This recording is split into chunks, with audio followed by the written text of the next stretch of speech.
بسم الله الرحمن الرحيم. السلام عليكم ورحمة الله وبركاته. Today we are going to do the revision for grade 10 for units 3 and 4. Those are the units that are allocated to be tested on the second assessment for the next Monday. Those units 3 and 4 are related to the persuasive writing. First, I'd like you to know the test components. You know that the English test contains 4 parts. The first one is the listening part. It contains 10 multiple choice questions. You are going to have a recording. After that, you are going to answer these 10 questions. The second part is the reading part. You will be given a passage. After that, you will be asked to answer 6 multiple choice questions plus 2 constructed response questions. The third part is the use of language. Those are 10 multiple choice questions which are related to the vocabulary and grammar you learned in the units 3 and 4. The last part is the writing. You will be given 2 persuasive topics to choose one of them, to do the plan, and to write the topic itself into papers. Now let's start with the persuasive writing. How would you persuade someone to do or not to do something or to buy an item or service? You know that the adverts are considered as an example for persuasive texts. When writing something which is intended to persuade, there are several important features to remember. Checklist for persuasive writing. Open with a statement of the issue being addressed. State your position on the issue. Main body of text contains the arguments that are elaborated with reasons and evidence, facts. End with a summary. The language features for the persuasive writing. The first one, use mainly the present tense. Use logical and cause and effect connectives. Use emotive language. Use technical language. Use rhetorical questions. Dare the reader to disagree. Try to make opinions sound like facts. Use powerful verbs and strong adjectives. Task 1. Read the following text looking for the elements of persuasive writing which we have outlined. The text called Calling All Sleepyheads. Sleep is important. Nobody fully understands why we need it.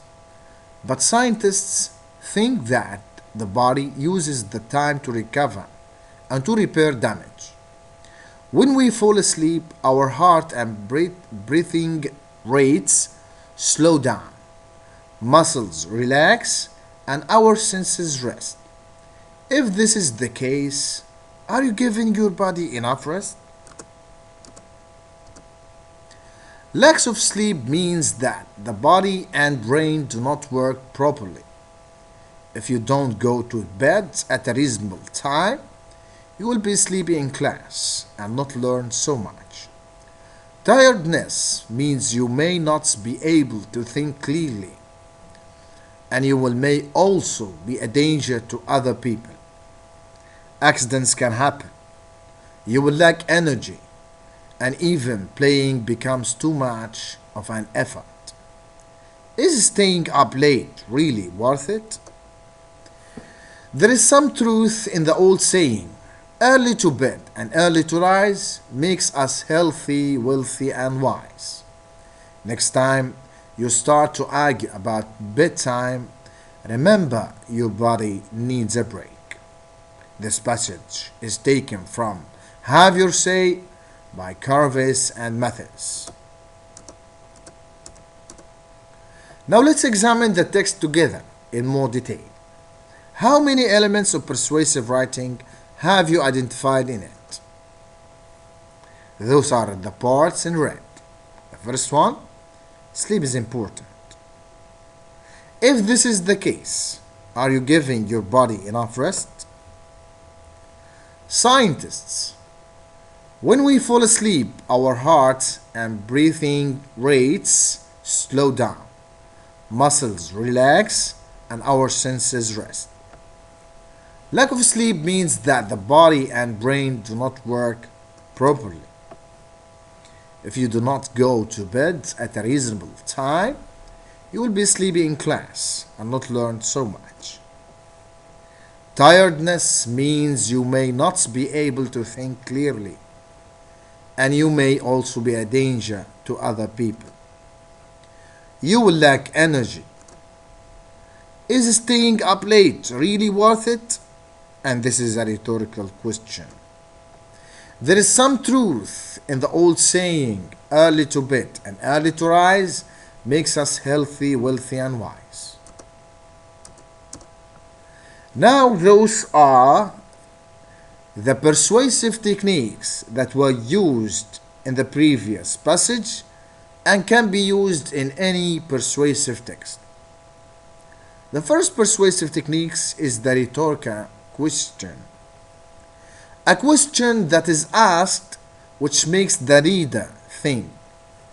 For example, how would you feel it? How would you feel if you had 2 hours of homework every night? The second persuasive technique is using the repetition. Those are the words or phrases that are repeated so that they stick in the reader's mind. For example, remember what it was like to be at school. Remember how much work you had. The third persuasive technique is using the emotive language. When words are used to make the reader feel a certain emotion, like sadness or anger. For example, we are the poor, helpless children who are forced to do hours and hours of homework every night. Exaggeration, when information is given that is over the top or slightly untrue. For example, if I get set one more homework, I'm going to move to the moon. The fifth persuasive technique is using facts and statistics. When truthful information is given to back up a point. For example, 95% of pupils feel that there is too much homework. The last persuasive technique is the use of groups of 3. When 3 adjectives or phrases are used to emphasize a point, for example, homework is boring, dull, and interesting. Now let's move to the new vocab for Unit 3 and 4, which is related to crimes and criminals. In the first column, we have the criminal, the noun. The second column, what does he do? The third one, the name of the crime itself. And the last one is the verb or the action. The first criminal is the arsonist. This is the person who sets fire to other people's property illegally. The crime itself is called arson and the verb is to commit arson. The second criminal is burglar. This is the person who breaks into buildings to steal. The crime is called burglary and the action is called to burgle. The third criminal is called forger. He makes fake money or documents. The crime is called forgery and the verb is to forge. The next criminal is called hijacker. This is the person who takes control of a vehicle, plane, ship, etc. by force and diverts it. The crime is called hijacking and the action is to hijack. Kidnapper. This is the person who takes people away by force and demands money to free them. Those money are called ransom. The crime is called kidnapping and the action is to kidnap. Robber. This is the person who steals money, etc., using force or the threat of force. The crime is called robbery, and the action is to rob. After that, we have the criminal who is called shoplifter. This is the person who steals goods from a shop while pretending to be a customer. The crime is called shoplifting, and the action is to shoplift. Smuggler. This is the person who moves goods illegally into or out of a country without paying tax. The crime is called smuggling, and the action is to smuggle. The last criminal is called thief. The thief is the person who steals property from other people without using violence.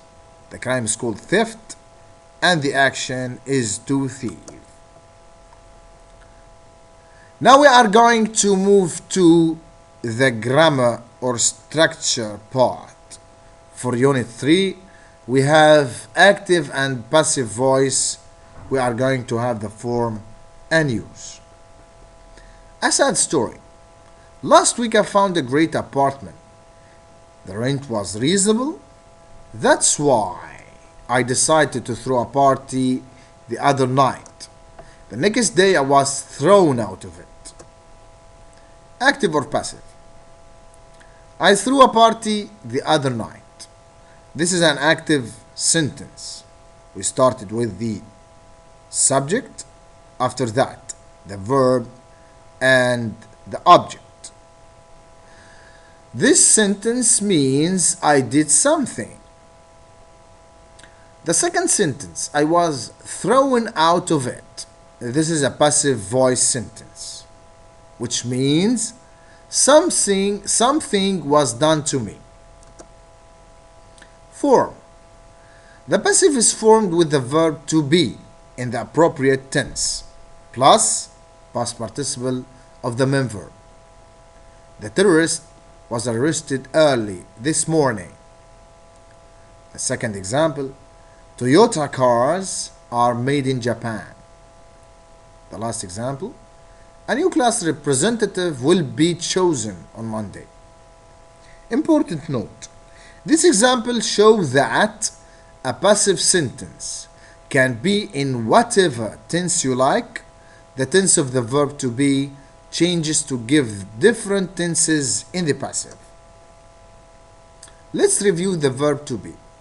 In the present simple tense, verb to be is, am, is, or are. The present continuous tense, am, is, are, plus being. The present perfect tense, have been or has been. The past simple tense, was or were. The past continuous tense, was or were, being. The past perfect tense, had been. The future tense will be. The future perfect will have been. With modals, we will add the modal plus the word be. For example, can be, would be, should be, may be, must be. Do these sentences have the same meaning, and what's the difference? The first one, passive voice. The mouse was eaten by the cat. The second one, active voice. The mouse ate the cat. Use. The passive is more common in written than spoken English. It sounds formal and impersonal, and for that reason is often used in reports of crimes or legal procedures. For example, he was sentenced to 2 years in prison. In the newspaper reports, the match was postponed due to a heavy fog. In scientific writing, 3 milliliters of water are added to the mixture. In the announcements, flight BA 302 to London is delayed by 2 hours. And the last thing, in notices, customers are requested not to smoke. The passive voice can also be used in everyday situations. We can use it when we do not know or care who performs the action, the subject. In other words, the passive is used when we are more interested in what happens to a thing or a person. Nevertheless, it's not unusual to mention the actual doer in a passive sentence. In that case, we put them at the end of the sentence after the preposition by. For example, Great Expectations was written by Charles Dickens. A second example, Star Wars was directed by George Lucas. Now let's practice. Put the verbs in brackets into the correct passive form. The first one is test, and this is a fact, so it will be in the present simple. It's formed by using verb to be plus past participle. Shampoo is tested on animals before it is sold in shops. A second example, this house was built. This is in the past simple, using was plus past participle of the verb built in the previous century. Two missing children have been found. This is present perfect in passive. Have been plus past participle of the verb find. The last example, a new bridge will be constructed next year. This is future simple tense using will be plus past participle of the verb construct. More example and explaining the steps of how to change from active voice into passive voice. Step 1. Identify the object of the active sentence and place it at the beginning of the passive sentence. This is the object, the letters. Step 2. Identify the tense of the active verb and put the verb to be into the same tense. This is present simple. Present simple with the word letters, it's in plural, so it will take are with the verb to be. Step 3. Turn the main active verb into the past participle form. The verb deliver. This is the present. We need the past participle from deliver, which is deliver.